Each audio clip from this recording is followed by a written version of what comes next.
сон аз 11 феврали соли равон омадааст. бо мақсади амалисозии 20-солаи омӯзиш ва рушди фанҳои табиатшиносӣ, дақиқ ва риёзӣ дар соҳаи илму маориф солҳои 2020-2040 ва ҷиҳати рушди тафаккури техникӣ ва сеъ намудани ҷаҳонбинии илмӣ, дастрасии пайдо намудан ба техникаву технология, тавсеаи ихтироъкорӣ ва навоварӣ, пайвасти илм бо истеҳсолот, ҷалби бештари хонандагону донишҷӯён ва дигар қишрҳои ҷомеа ба омӯзиши фанҳои табиатшиносӣ, дақиқ ва риёзӣ, инчунин дарёфти истеъдодҳои нав дар ин самт ҳамасола озмуни ҷумҳуриявии илм-фурӯғи маърифат баргузор карда шавад.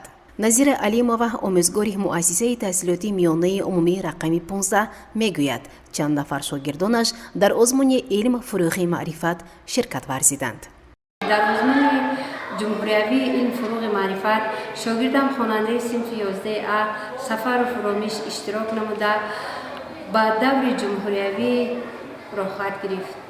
дар айни замон бо Ромиш Сафаров ҳаматарафа тайёрӣ дида истодаем. умед дорам ки обрӯи эътибори маърифчиёни шаҳри Панҷакентро дар сатҳи ҷумҳуриявӣ баланд менамояд. муаллимаи дигари ин дабистон Мавҷуда Бубоева мебошад, ки аз фанни биология ба хонандагон дарс мегӯяд. 3 нафар шогирдони ӯ